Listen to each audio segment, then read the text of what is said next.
Hello and a long overdue welcome back, Mystery Seekers. We missed you guys so much this last year and we were just overwhelmed with all of the support that you showed on YouTube, and we had to come back. And we're really excited to have a whole new season with a slew of episodes and stories to share with you. Before we get started, we do have some news to share. If you've watched us before, then you're obviously screaming at your screen, going, "Where is Jen?" And unfortunately, the sad truth in life is, as you get older, friends just kind of grow. No, I'm kidding. She moved across the country, and we can't film this with her currently. And we had to have the discussion to continue the show in the format that we thought was best.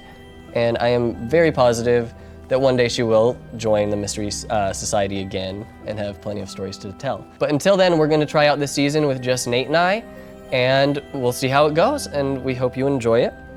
I like that, that's very nice. If you want Jen to come back though, I know she's gonna watch these, so comment below just begging her and pleading for her to come back, and she'll probably move back. Yeah, just a wall of "Where's Jen?" Yeah, just wear her down. But back to the show, season 4 of the Mystery Society, Lost at Sea, which you may have guessed is gonna be stories about people who disappeared in open water.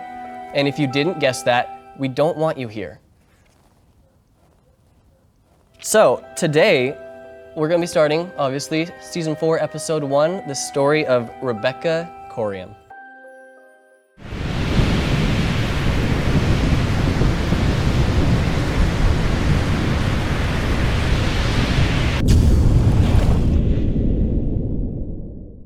Rebecca Coriam was a 24-year-old from Chester, England, and she was working for Disney Cruises as a youth worker. That's actually pretty interesting. I know, right? That's like a dream job, traveling around the world, working for Disney when you're in your early 20s. That sounds like a blast. Yeah. And it does sound like she was having a blast, honestly, making friends, and like, you know, when she's not working, you're on a cruise and there's parties going on, so just having the time of your life. Mm-hmm. In 2011, Rebecca was working on Disney Wonder, a cruise ship on a 7-day trip to Mexico from Los Angeles. In the early morning of March 22nd, 2011, Rebecca Coriam disappeared from Disney Wonder. A little backstory leading up to that fateful night. This cruise was one of her earlier cruises. She hadn't been doing this for a long time. And actually, at the news of her grandfather passing, when she was on this cruise, she dropped everything, went back to England to be with family. And then she returns to her job and continued to stay in contact on the daily. So basically, she went on a cruise, she went back to visit her sick family, her grandfather had passed, and then when she felt like she could return, she came back to this is the Disney cruise that she hops on upon her return. Mm-hmm. She was in contact with them every single day after that, obviously. I mean, she dropped everything and flew back for her grandfather. Family is a huge part of her life, as you can tell, and they continued to stay in contact every day, which is tough when you're at sea, I would imagine. I've traveled abroad before, and that's a difficult thing to stay in contact with family every day. Mm-hmm. A little bit easier now than it would have been in 2011. So on the 21st of March, the day before her disappearance, she told her parents that she would talk to them tomorrow, and she never did. The call never came, and she'd actually never show up for her shift the following day. So what followed was the most purposefully lazy investigation we've probably seen. Oh my God, really? Yes. I feel like we've seen some bad investigations. Yes, but too. you have to ask what's the company in charge of all this? It's Disney. They don't want a single smudge on their name. So there was a half-assed search over the next couple days. Very little info found apart from they found a pair of shoes near some railing on one of the decks, and that's where they decided to say, oh, she fell overboard here. Oh, out of her shoes. Of course. Yeah, she just slipped straight out of her shoes. She was wearing banana peel shoes and slipped out over the edge. Yeah, fantastic. Yeah, so that was what they decided to go with. Great, thank you, Open and Walt. shut case, according to Disney. They're like, well, we lost one, I guess. Oh well. Later on, a single investigator, John Ronson, His name's John Ronson? Yeah. Okay. He was a journalistic investigator, and he would search the ship way more thoroughly than whatever Disney decided to do, and he would interview crew members over a few days. Oh, okay. And basically, he greatly exaggerated his efforts. It was like, yeah, it's one of those, I searched every corner, every nook and cranny, couldn't find a single thing, and then it's like, oh, you searched a couple rooms and hit the bar. Like, oh, okay, that's weird. Over the next few months, a lot of blanks would be filled in the case. One of Rebecca's friends would insist that the shoes were too big and out of Rebecca's style, apparently. The slippers would later on be proven to not be Rebecca's. That's ridiculous. They even had someone else's name on them. Are you serious? Lazy investigation.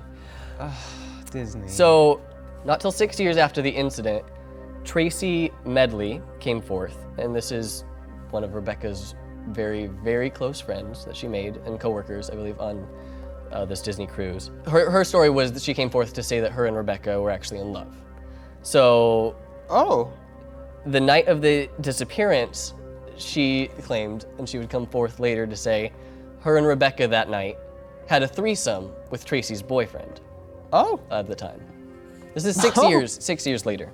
Yeah, and there's a lot of photos of them together dancing at the clubs and whatnot, and looking very close. I thought you were gonna say in threesomes. She said, Tracy would say that Rebecca was troubled and distressed, and had discussed suicide with her in the past. And she had even, in a fit, banged her head against the wall in anger during a breakdown. CCTV footage would show Rebecca on the phone wandering the deck around 5 a.m. the morning of March 22nd. And that's the last time that she would be seen. She was wearing baggy clothes that apparently had been provided to her by Tracy's boyfriend. She was wearing clothes that were much larger than hers, wandering around the decks. Weird. Yes, very interesting. That's so weird. Why are you out on the decks having phone calls at 5 in the morning, someone else's clothes, like just wandering? And this is what frustrates me the most. Months after the inadequate search, John Ronson took a trip aboard Disney Wonder along the same exact route from Los Angeles to Mexico that Rebecca disappeared on, and he interviews crew members, and everything that he hears from them are pretty vague answers and kind of chilling. Oh no. So some of them had lines like, I don't know anything, that didn't happen. Or also, just I'm not allowed to talk about it. We're not allowed to talk about it. So Disney is just trying to keep a lid shut on something that probably honestly has nothing to do with Disney, really couldn't come back to bite them except for the fact that they're just blocking a family from finding out answers to what happened to their daughter. According to some of the staff, she disappeared from deck 5. That's what somebody wound up telling John Ronson. They said that's where her slipper was found. But he went to investigate deck 5, and the railing was like just too high for you to fall over on accident, high enough that you'd probably have to like really try to get over. Everything's adding up to like, this is not where, if she did go overboard, this spot where Disney said this is where she went overboard, they wound up placing flowers and stuff for her there at this spot in the deck. This is very likely not where she went overboard if she went overboard. Another employee was convinced that Disney has to have footage of what really happened. They said that they have footage of everything that we do. So we know how Disney reacts to people dying or suffering injuries on their property. I don't know if you know, but you can't be declared dead at Disneyland. If you die at Disneyland, they will move your body off the property before declaring you dead because nobody can die at Disneyland. That's crazy. They're insane. So overall, to me, it seems like she could have fallen overboard on accident. Maybe, this is the one thing I could see, possibly on another deck where there was some oversight in the construction of the ship where it was like, there was somewhere really easy to fall off and they're like, crap, we can't have a place that's really easy to fall off and have somebody falling off our ship and dying. And I could see maybe that could be a cover-up, that she did find a weak point when she was wandering around at 5 a.m. and stumbled off and they saw it and they hid the footage and they said, no, she fell off, she jumped off here or something else, It's possible because of like how we're talking about how stressed she was, how Tracy had talked about her bringing forth her depression. It's possible she could have maybe committed suicide. I mean, she just had a big loss in her family. Like, Yeah. she could have just been struggling with a lot. And honestly, if she's in love with Tracy, and Tracy has a boyfriend, and then they convince you to have a three-way, and she was probably just really like distraught and didn't really know what was going on in her life at all. Yeah, that's kind of like a pretty tough place to be. Yeah, it's really tough. And then Disney wouldn't say anything about that because they're like, well, we don't want people to think that they're going to get on a Disney cruise and they're going to be like, ah, this sucks, I'm going to fucking kill myself. Right, hopefully not. But it's possible. I can't be in that mindset. I can't find that mindset of like, if I was struggling that much, that going overboard, like that sounds like something that I wouldn't even think would kill me. Like jumping from a ship, I'd be like, yeah, I'm probably gonna maybe drown in a couple hours. That sounds like an awful way to, if I were to, like, that sounds like, wouldn't even cross my mind to jump off a ship. So that's very interesting. Sense, really. Could be something sketchy with the boyfriend and Tracy.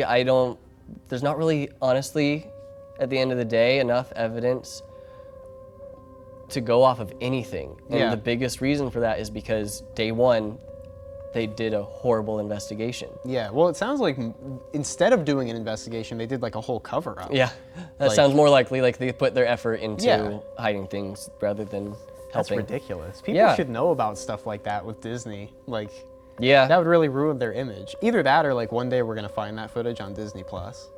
Jeez, they've been compiling all their all the from deaths, the Disney vaults. Faces of death, and it's just a Mickey Mouse face. Oh my gosh, I would watch a documentary about all the Disney death cover-ups. That would be very interesting. Ooh, next project. That's what we'll do.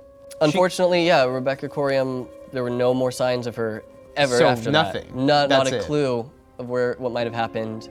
I mean, I have heard stories of people getting like trafficked from cruises and things like that, so that's a possibility, but there's just no evidence for anything unless you're like a Disney executive. Right. I would keep that on the list of possibilities as well for a cruise ship and being trafficked, That's crazy. We do have a story that we're going to go into this season that goes straight down that road. So. Oh, really? Yeah. Wow, We'll that makes sense. And that's the story of Rebecca Coriam. We don't have anything else to go with on her, and I really hope that best case scenario, she is missing and she shows up one day and her family's questions are answered. That's all we can really hope for. Thank you so much for watching today's episode, our first episode back. Nate is going to regale us next episode with the story of... the Whaler Essex. The Whaler Essex. An old pirate ship. No, none of them are pirates, but to me they're pirates. They can be pirates if you want them to be. Yeah. Check out our description below because we also have, Nate and I have a few other projects and stuff going on that you can find in the links there. And otherwise, we'll see you next episode, and we're so happy to be back. Yeah, and the support's been completely incredible. We'll see you on the next episode. Bye.